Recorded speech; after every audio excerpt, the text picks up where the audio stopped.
आपण मार्गदर्शन करायचं आहे। महाराष्ट्राचा आराध्य दैवत छत्रपती शिवाजी महाराजांना वंदन करून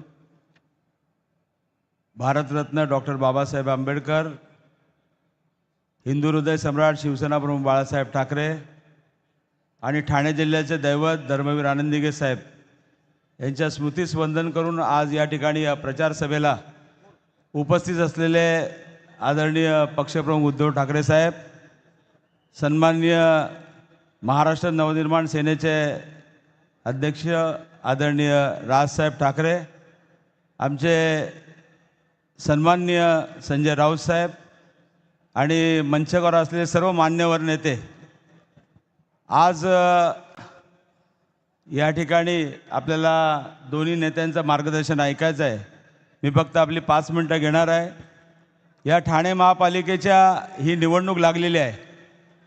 या ठाणे महापालिकेच्या निवडणुकीच्या संदर्भामध्ये तुम्ही बघितलं असेल, गेल्या 3 वर्षामध्ये या ठाणे महापालिकेचं बजेट 5,745 कोटी असलेली ही महापालिका, परंतु या महापालिकेमध्ये तुम्ही बघितलं असेल, ठाणे महापालिकेच्या वर्धापन दिनाच्या दिवशीच त्या ठिकाणी अनधिकृत बांधकामाच्या संदर्भामध्ये त्या ठिकाणी सहाय्यक आयुक्ताला त्यामध्ये लाच घेताना 25 लाखाची लाच घेताना पकडलं गेलं।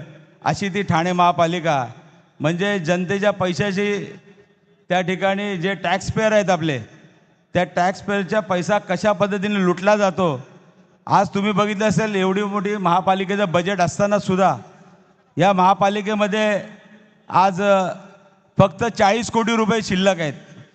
आणि या महापालिकेची परिस्थिती तुम्ही जर बघितली असेल की या हायकोर्टाने सुद्धा त्या ठिकाणी अनधिकृत बांधकामाच्या संदर्भात गेल्या 3 वर्षामध्ये झालेली जे अनधिकृत बांधकाम आहेत, या बांधकामाच्या संदर्भामध्ये सुद्धा मला वाटतं आयुक्तापासून सर्व अधिकाऱ्यांची चौकशी त्या ठिकाणी लावलेली आहे। आणि तुम्ही बघितलं असेल, जवळजवळ गेल्या 5 वर्षामध्ये 6,500 कोटी रुपये त्या ठिकाणी शासनाच्या माध्यमातून MMRD असेल, सिडको असेल, नगरविकास खाते असेल, या खात्यातून आलेल्या सर्व निधीचा तो पैसा गेला कुठे, हे सुद्धा एक ठाणेकरांना पडलेला एक प्रश्न आहे।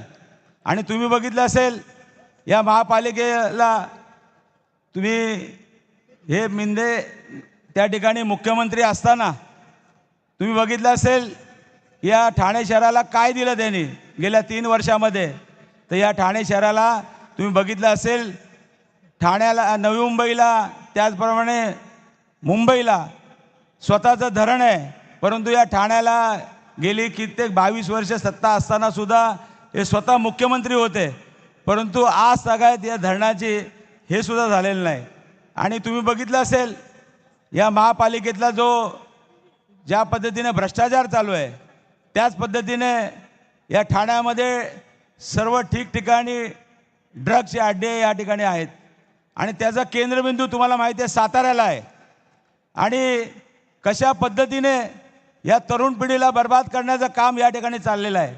आणि म्हणून मी ठाणेकरांना विनंती करेन की हा संबंध भ्रष्टाचारातून जी महापालिका, जे आपल्या टॅक्सपेअरचा जो पैसा आहे, हा जर आपल्याला वाचवायचा असेल आणि या शहराचा चांगला विकास करायचा असेल, तुम्ही बघितलं असेल 1300 टन त्या ठिकाणी कचरा दर दिवसाला जमा होतो। आणि या 1300 टन कचरा जमा झालेला आज आपली स्वतःची डम्पिंग ग्राउंड नाही।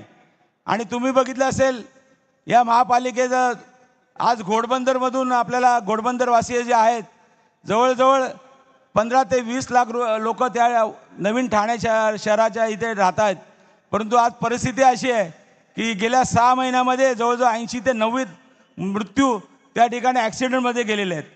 आणि असं असताना या ठाणे महापालिकेच्या माध्यमातून तुम्ही बघितलं असेल, ठाणे शहर हे तलावांचं शहर होतं, परंतु या संपूर्ण तलाव त्या ठिकाणी बघितलं असेल एकदम वाईट अवस्थेमध्ये आहे।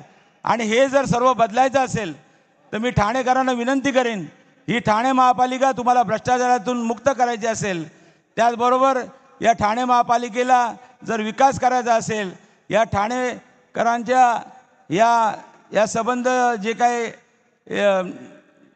हे जे अड्डे आहेत, हे जर उद्ध्वस्त करायचे असतील तर या ठिकाणी ठाणे महापालिकेच्या निवडणुकीमध्ये शिवसेना उद्धव बाळासाहेब ठाकरे, त्याचबरोबर महाराष्ट्र नवनिर्माण सेना राजसाहेब ठाकरे आणि राष्ट्रवादी काँग्रेस ह्या तिन्ही पक्षाची महाविकास आघाडी आहे. त्या ठिकाणी मशाल आहे, शिवसेने उद्धव बाळासाहेब ठाकरेंची निशाणी, त्याचबरोबर मनसेची निशाणी आहे रेल्वे इंजिन आणि राष्ट्रवादीची निशाणी आहे तुतारी. मला वाटतं या निवडणुकीमध्ये नक्कीच या ठिकाणी परिवर्तन कराल आणि तरच हे ठाणे वाचू शकेल. म्हणून आपल्याला नम्र विनंती आहे की आपण या 15 तारखेला येणाऱ्या निवडणुकीमध्ये त्या ठिकाणी आपण भरघोस मताने या सर्व यांना विजयी करा असा